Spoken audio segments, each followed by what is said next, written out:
Hola, hola, mucho gusto. Mi nombre es Rodolfo Rodríguez, estudiante de la Universidad Estatal de Milagro, en la maestría en Educación, mención Lingüística y Literatura.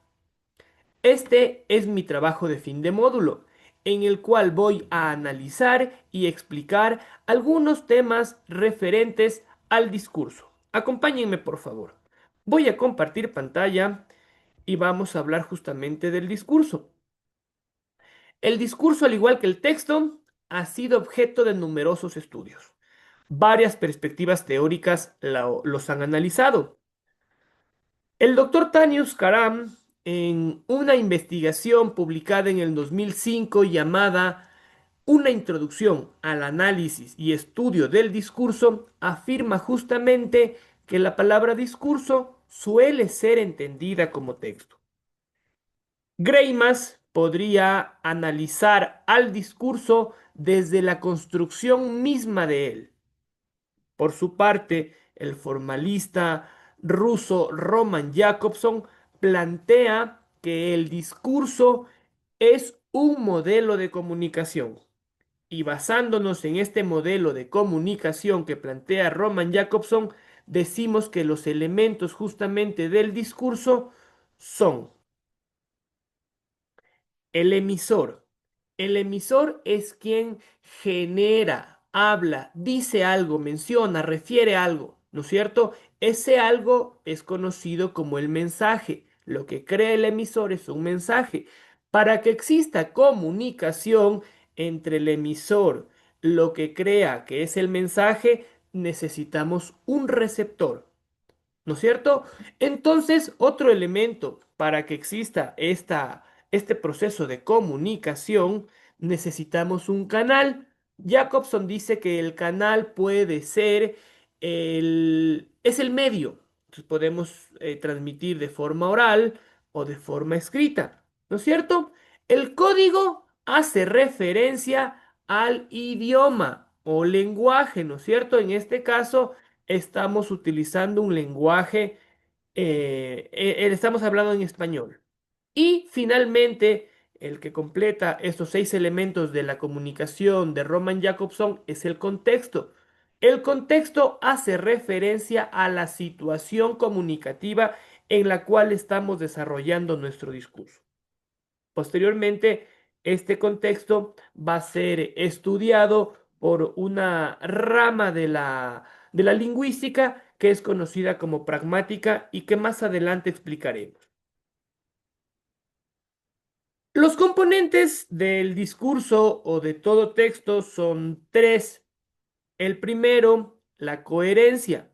La coherencia justamente hace referencia a una idea global, ¿no es cierto? Quiere decir cómo está estructurado, cómo está organizado lógicamente y semánticamente este discurso. Tiene que tener algunos elementos como la mayor cantidad de textos, introducción, desarrollo y conclusión, etcétera. El siguiente elemento que vamos a que es un componente del discurso, justamente es la cohesión. La cohesión quiere decir cómo está compactado, cómo está unido, ¿no es cierto? Enlazado este, este discurso. Entonces, en la cohesión, tranquilamente podemos ocupar conectores, sinónimos, pronombres. Entonces, justamente para conectar cada una de las partes del discurso y que el texto fluya sin ningún problema. Otro elemento que anteriormente ya referimos con Roman Jakobson es la adecuación. La adecuación hace referencia justamente a la situación comunicativa.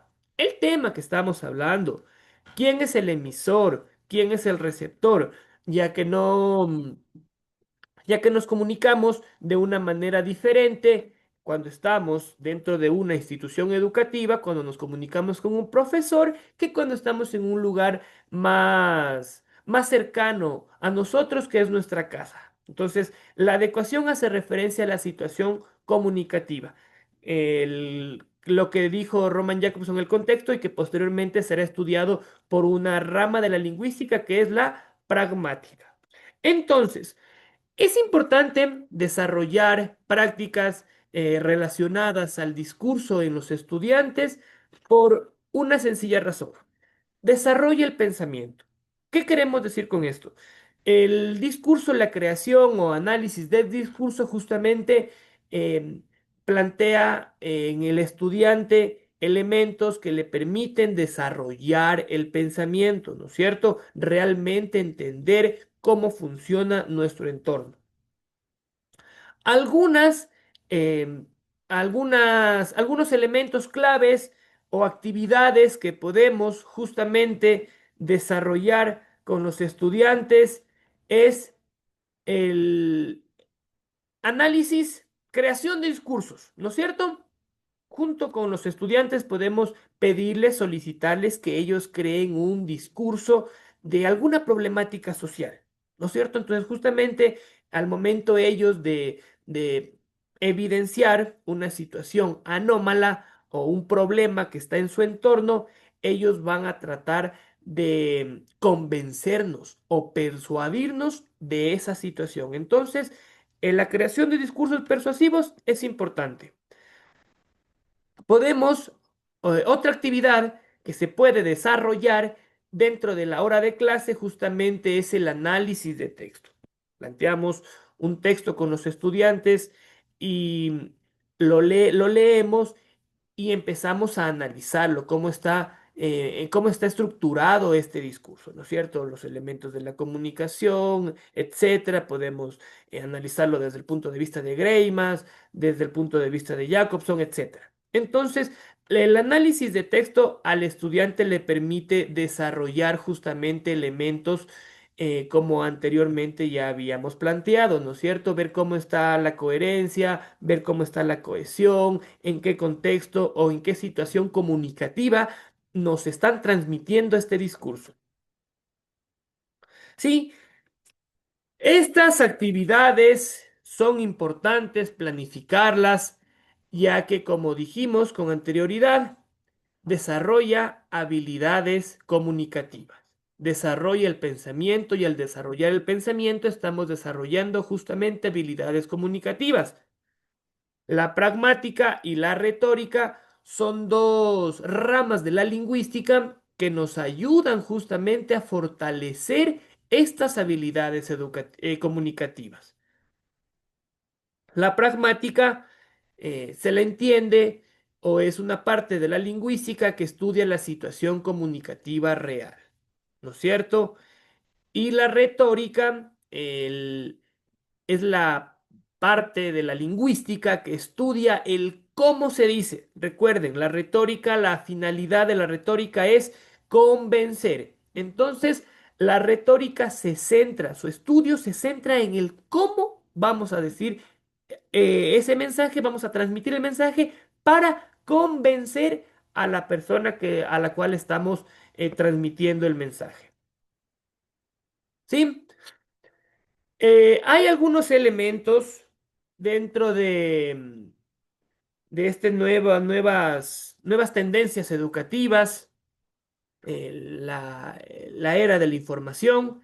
Entonces, el procesamiento del lenguaje natural es una rama de la inteligencia artificial que permite a las computadoras entender, interpretar y manipular el lenguaje humano.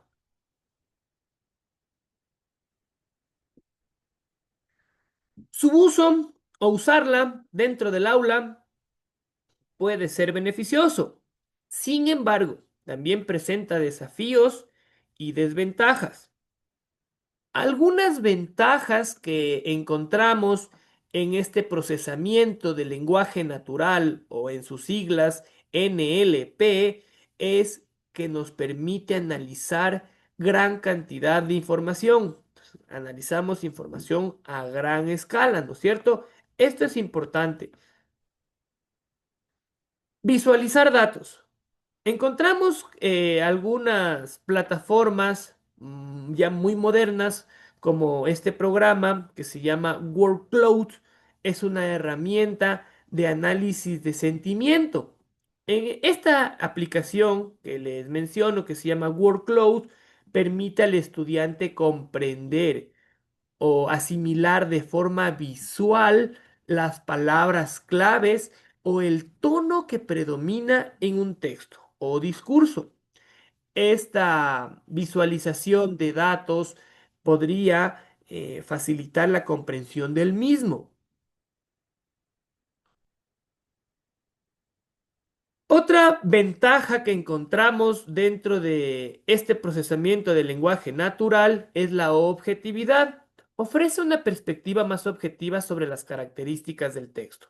Al preguntarle acerca de las propiedades del texto, de determinado discurso o determinado texto, justamente esta inteligencia artificial nos ofrece o tiene la capacidad de ofrecernos el texto de una forma más objetiva, lo analiza de forma objetiva el texto, ¿no es cierto? ¿Cómo? Puede ser que al asimilar grandes cantidades de información, compara textos, autores, etcétera, entonces nos ofrece información objetiva. Otra ventaja es que el uso de la tecnología o, o métodos, prácticas innovadoras puede captar el interés de los estudiantes, haciéndoles sentir que el estudio es algo más moderno y no algo no tan antiguo o tradicional, es algo mucho más moderno, ¿no es cierto? Algunas desventajas que encontramos justamente en el uso de estos NLP son las siguientes. La falta de contacto humano al estar interactuando solamente con una máquina puede ser, puede que se pierda un poco la vitalidad del discurso, justamente como habíamos mencionado. Entonces, esta inteligencia artificial omitir algunos subelementos que nos permitiría entender de mejor manera el discurso. Otra desventaja que tenemos es la dependencia a la tecnología. Actualmente vivimos en la era tecnológica. Entonces, depender también de ella podría venir a representar una desventaja, ya que los estudiantes, al estar en contacto excesivo o usar excesivamente la tecnología, puede verse atrofiado el hecho de que ellos no desarrollen sus propias habilidades críticas. Entonces, justamente lo que están haciendo ellos es delegando la responsabilidad o el trabajo a la máquina, a la computadora. Entonces, lo que se puede, una desventaja en este punto es que los estudiantes pueden, no pueden desarrollar habilidades críticas, ¿no es cierto? Otra desventaja, asociándola al contexto educativo en el cual se trabaja, es que hay una barrera de acceso, ¿no es cierto? Entonces, no todas las instituciones educativas están implementadas o tienen las herramientas necesarias para hacer uso efectivo de esta inteligencia artificial o de estos procesadores de información. Y finalmente tenemos otra desventaja que se plantea como el riesgo de simplificación. Al nosotros hacer análisis cuantitativo, podría hacer que se pierdan algunas sutilezas cualitativas del lenguaje. Entonces podemos quitarle la vitalidad, como decíamos anteriormente, a un poema, ¿no es cierto? Al decirle que por favor analice este poema, cómo está estructurado, los elementos de la comunicación, etcétera, podemos, justamente este poema puede perder un poco de vitalidad o perder la belleza que guarda en él, la estructura o su rima. Entonces, esas son algunas desventajas, algunas ventajas, son algunas ideas que se ha compartido como fin de módulo en este análisis del discurso.